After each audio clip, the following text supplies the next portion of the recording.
Alors, le sujet, c'est pourquoi, enfin, la philosophie et la science sont-elles dissociables? Il y avait en creux dans cette question, la philosophie et la science sont-elles dissociées aujourd'hui? Non, j'en touchais un mot. La philosophie, évidemment, il y a la science, il faut la définir, la philosophie, il faut la définir. La philosophie, je vais commencer par une petite définition. Hein. Il y a plusieurs dizaines de définitions de la philosophie. C'est que c'est un. Alors je dirais. Bon, on va dire que la philosophie est un regard réflexif sur certains domaines de l'activité humaine.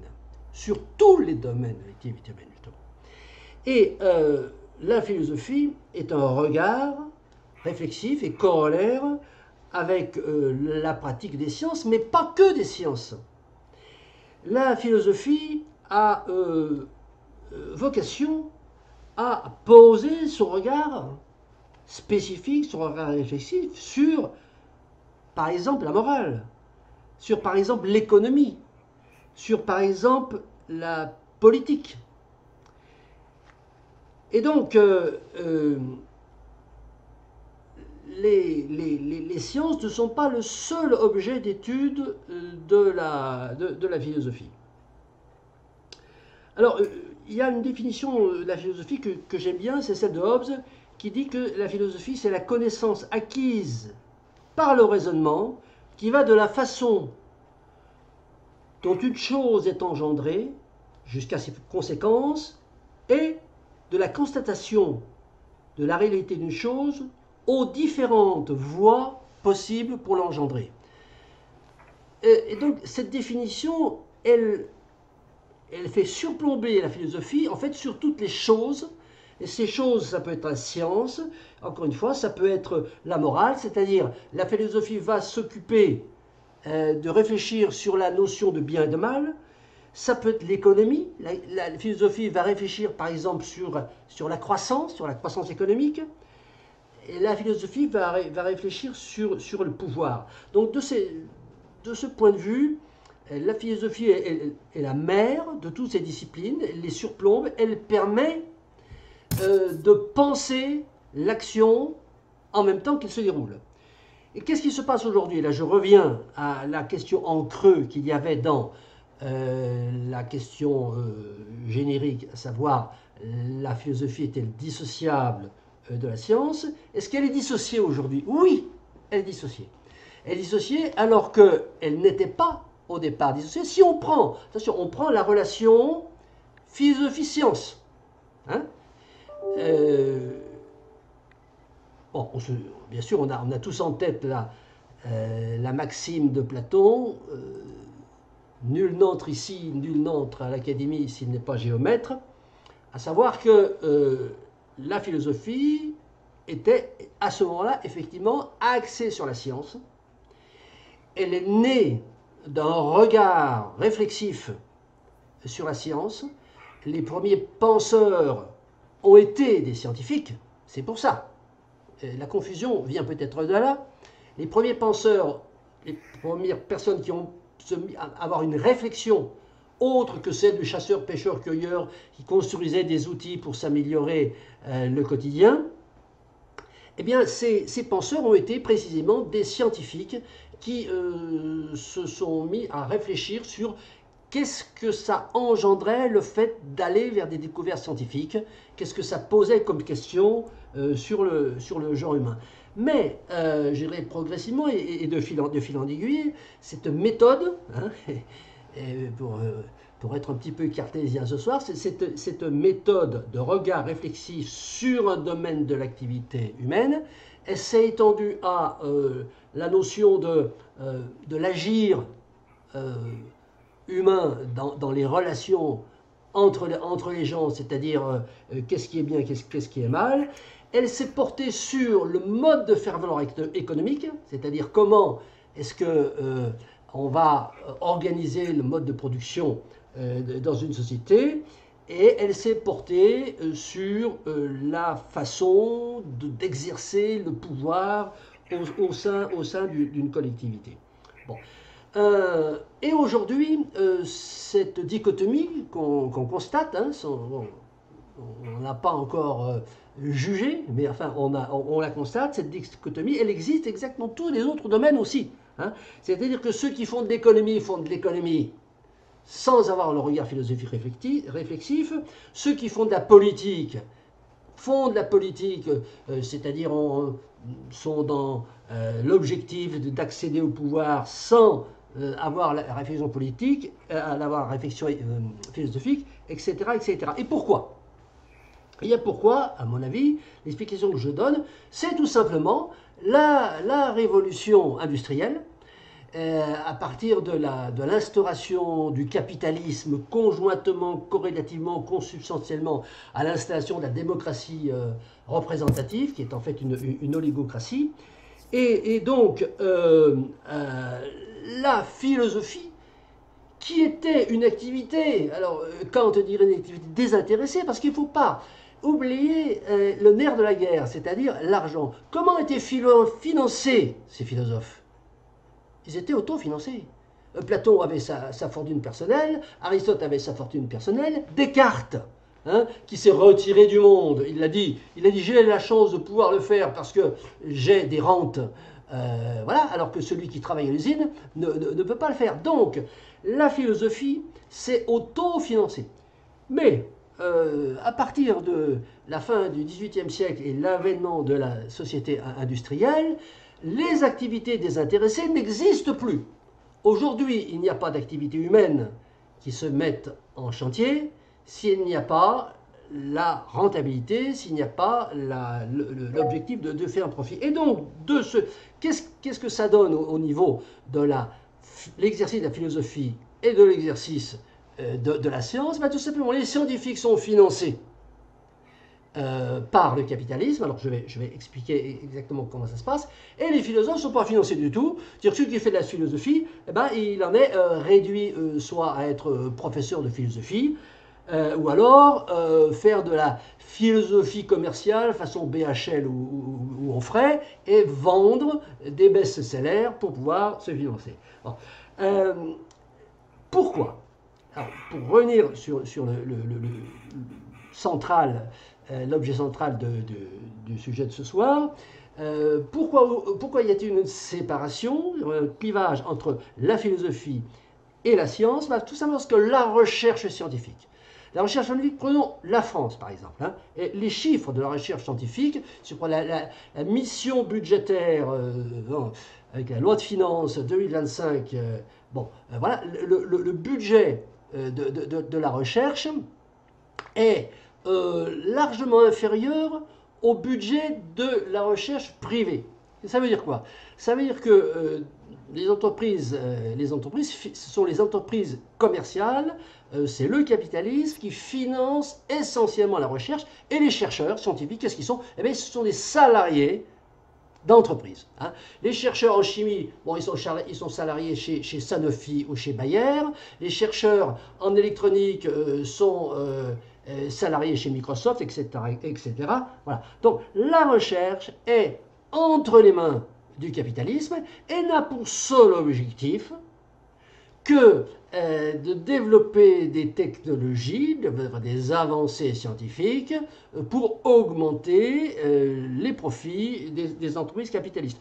De ce point de vue-là, non seulement aujourd'hui la science entre les mains du pouvoir capitaliste croissanciste n'a pas besoin de la philosophie, mais je dirais même que la philosophie ne pourrait être qu'une entrave, ne pourrait être d'ailleurs, il suffit de voir les débats, les maigres débats qui actuellement sur les produits chimiques en agriculture, les intrants, etc., les pesticides, ils sont immédiatement, je dirais, éjectés du théâtre médiatique, tout simplement parce que les médias sont entre les mains des grands groupes capitalistes. Donc, cette séparation de la science et de la philosophie, qui était consubstantielle, hein, à l'exercice disons, de la science, celui qui exerçait la science avait l'obligation, disons, éthique, parce que c'était comme ça depuis le début, de se regarder faire, de regarder. Bon, vous connaissez la fameuse formule de Rabelais. Rabelais, c'est il y a 500 ans. Science sans conscience, c'est que ruine de l'âme. Donc, toute avancée scientifique générait chez celui qui la mettait en œuvre le besoin presque impératif de regarder d'un point de vue philosophique ce que ça donnait. Et quant à Galilée, là je m'inscris un petit peu en faux. Galilée n'est pas, à mon avis, représentatif de la fracture entre la démarche scientifique pure et la démarche philosophique. Il y avait chez Galilée la réflexion philosophique, ça s'est continué avec Descartes. Il ne faut pas oublier que Giordano Bruno, qui lui, presque un siècle avant, a été brûlé vif pour les mêmes raisons que Galilée, qui lui, comme il était bien avec le pape, donc il a simplement été assigné à résidence. Bon, et donc, ça veut dire que ça impactait la réflexion générale. Non, pour moi, enfin bon, c'est ma position, pour moi, la fracture, c'est une fracture économico-financière, c'est-à-dire qu'on n'a plus eu besoin, enfin, on a jugé qu'il ne fallait plus, plutôt, porter un regard intellectuel, réflexif sur les avancées scientifiques, et qu'il fallait aller le plus vite possible, le plus loin possible dans l'augmentation de la technologie et de la science, uniquement dans un objectif financier. Alors, est-ce qu'on peut être philosophe aujourd'hui? Bon. Alors, moi, ma réponse est oui, mais on n'est pas financé. Je pense qu'Adi, c'est un petit peu caricatural, c'est-à-dire on ne peut pas être philosophe parce que si on est philosophe, on va en prison. Je caricature, hein, c'est pour bien comprendre. Hein. Oui, bon. oui. Non, on va en prison, bon, si on fait une infraction à la loi. Bon, alors, il y a une atteinte à la liberté d'expression en France, de plus en plus importante, je ne suis pas seul à le dire, Houellebecq l'a encore répété récemment, parce qu'il y a des lois. Parce qu'il y a des lois qui empêchent de faire un certain nombre de choses, et notamment de dire un certain nombre de choses. Mais bref, ceci étant, et dans la mesure où on respecte la loi, on peut quand même faire de la philosophie. Je prends un exemple. La philosophie économique. C'est-à-dire, je vais porter un regard philosophique sur la doxa économique, sur la doxa économique de la croissance. Je vais me mettre à philosopher là-dessus. Bon. Je peux très bien dire, bon, je parle en connaissance de cause puisque c'est mon sujet. Bon. Je peux dire à peu près tout ce que j'ai à dire sans enfreindre la loi, sans risquer d'aller en prison. Mais je ne suis pas financé. Je ne suis pas financé, c'est-à-dire que personne ne va m'embaucher pour faire de la recherche en philosophie économique. Alors que si je suis chimiste, je vais être embauché chez Sanofi pour faire de la recherche sur les pesticides. Voilà. Bon. Mais donc, si j'ai une spécialité qui est de porter un regard avec toute ma connaissance philosophique, alors il n'y a pas de connaissance philosophique, il y a une connaissance, une autoconnaissance, une connaissance autotélique. Hein. C'est-à-dire que on a appris les rouages de pensée de Platon, d'Aristote, de Kant. Voilà, bien. Bien si j'arrive avec ces méthodes de pensée et que je vais porter un regard philosophique sur la croissance, sur le mode de faire valoir économique qui préside actuellement dans l'immense majorité des pays de la planète, qui va me financer pour faire ça? Personne. C'est-à-dire que je peux avoir cette activité en tant que source de revenus si j'écris des livres qui se vendent, et pour ça il faut que le capitalisme accepte d'en faire la promotion, hein, que les médias m'invitent, etc., ou que je fasse des conférences, etc. etc. Bon, mais c'est pas ce qui se passe pour les scientifiques Bon, ils sont carrément salariés d'une boîte qui les paye pour faire de la recherche. Pas forcément d'ailleurs pour trouver quelque chose. Il y a le département RD, Recherche et Développement dans les entreprises, c'est le budget le plus important des grandes entreprises. C'est-à-dire qu'il y a de même qu'au CNRS ou dans la recherche en France, des gens qui recherchent un petit peu surtout, c'est le système de recherche tous azimuts. Bon, eh ben, disons dans l'industrie pharmaceutique, il va y avoir une recherche tous azimuts dans le domaine pharmaceutique. Et là, les gens vont financer. Mais qui va financer un chercheur en philosophie? Personne. Voilà, le problème, il est là. Et par ailleurs, alors la démarche sincère, alors effectivement, la démarche sincère, elle va de soi. La démarche philosophe, il doit être désintéressé de ce point de vue-là. Je pense qu'on ne peut pas faire l'économie de la position kantienne. Hein. Un philosophe doit être désintéressé, c'est-à-dire qu'il doit dire ce qu'il pense, et non pas ce qu'il pense qui va être bien perçu, ceux qui pensent qu'il va avoir un discours vendeur, qu'on va pouvoir l'inviter chez Hanouna pour faire le philosophe de service et qui va donner son point de vue sur le dernier discours du Premier ministre. Voilà, bon, ça, c'est réservé à des gens comme Luc Ferry, comme etc., etc., etc. Voilà, bon, qui ne sont pas sincères, hein, qui sont dans une caste et qui vendent un produit qui est déjà bien emballé, on est sûr que ça marche.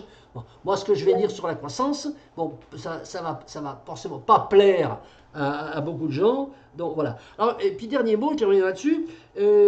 Terme argument, oui, comment voulez-vous qu'un patron du CAC 40 soit philosophe? Non mais un patron du CAC 40, il est tout à fait capable d'être philosophe. Hein.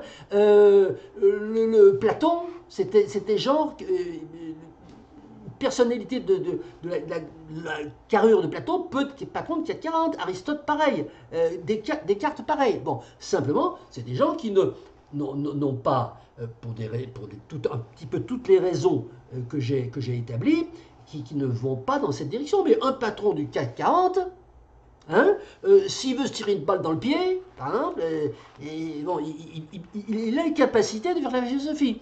D'ailleurs, il est possible que dans sa tête, il en fasse. Hein, bon, voilà. Alors, c'est une question très intéressante. Voilà. Je m'arrêterai là pour l'instant. Alors, je veux réagir à 2 ou 3 choses. Concernant, dit la philosophie n'est pas une discipline qui s'enseigne. Alors moi, je pense que si. Hein. Je pense que la philosophie est une discipline qui s'enseigne. Alors pourquoi je pense ça? Déjà, je me base sur l'expérience. Hein. Les premiers philosophes, qu'est-ce qu'ils ont fait? Ils ont créé des écoles. Platon a créé l'académie, Aristote a créé le lycée, Épicure a créé le jardin, les stoïciens ont créé le portique, etc., etc. Donc, chaque fois qu'il y a eu un philosophe, il y a eu une école, il y a eu donc un groupe de philosophes, et il y a eu une école de philosophie. Et tous les philosophes ont voulu disons, enseigner la philosophie. Alors, effectivement, là où ce que colle à la réalité, c'est quand on a avancé un petit peu dans le temps, on a assisté à une périclitation alors, on peut considérer aussi que la scolastique était une école, mais ensuite, eh bien, on a eu des philosophes qui sont devenus indépendants, enfin, ils avaient des disciples, mais ils n'avaient pas aussi bien les grands philosophes de la rupture, hein, si on prend Descartes, Hobbes et Kant, n'ont pas souhaité, Descartes surtout, n'ont pas souhaité enseigner leur propre œuvre. Bon, mais je dirais que c'était pour rectifier disons une réalité historique, mais je ne pense pas que ça a d'impact tellement sur notre sujet.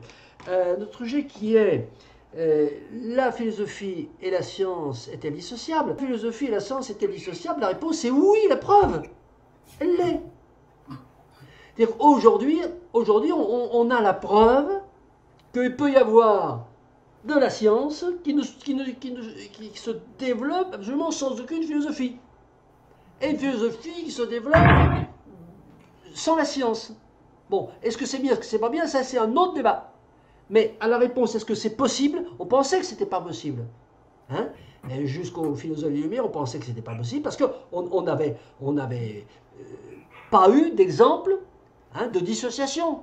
Galilée a porté un regard philosophique sur ce qu'il a fait, etc., etc. Descartes a écrit des bouquins techniques comme la géométrie, comme les météores, comme la dioptrique, et il a philosophé. Et on pensait que c'était pas possible. Et ben, le capitalisme nous a prouvé que c'était possible. Il l'a fait. Est-ce que c'est bien, est-ce que c'est pas bien? C'est pas bien pour le genre humain, mais c'est possible. Et ça donne quoi? Ben, ça donne déjà ce qu'avait pronostiqué Rabelais il y a 500 ans, ça donne une ruine de l'âme. Voilà ce que ça donne. Bon. On peut très bien être philosophe, c'est-à-dire porter un regard critique, très critique, dans la limite de la légalité de ce que tu as le droit de dire, et on a encore quand même la possibilité de dire plein de choses. Il s'agit de savoir si on est épicurien, voire si on est épicurien, comme j'aurais un peu tendance à l'être, je regarde le monde s'agiter du haut de ma falaise, je les regarde tous s'engouffrer, ça ne me fait ni chaud ni froid. Bon, mais, bon, voilà, moi je philosophe, je dis, voyez, la croissance illimitée, la prédation illimitée des ressources naturelles, physiques et minérales, ça nous emmène objectivement vers un système thermodynamique qui va faire augmenter l'entropie, etc., etc., etc. Je reste sur le haut de ma colline, je regarde le monde s'écrouler. Bon, je philosophe, mais je ne suis pas militant. Donc voilà, alors, si on veut être philosophe et militant, effectivement on a le problème. Mais si on est philosophe pur, on peut très bien être philosophe sans s'impliquer politiquement, quand même. C'est possible. Bon, peut-être que tu trouves ça cynique. Oui, pourquoi pas, mais l'école cynique, c'est une école philosophique qui a pignon sur rue, hein, qui a son histoire pour elle. Et peut-être que si on n'est pas cynique, dans certains cas, on ne peut pas philosopher, ce n'est pas cynique. Si on est trop militant, on ne peut pas philosopher. Parce qu'on est pris par l'objectif, et du coup, on n'est pas désintéressé, puisqu'on a un objectif de faire changer les choses. Donc, on ne peut pas faire de la philosophie désintéressée, comme tu semblais le dire. Voilà.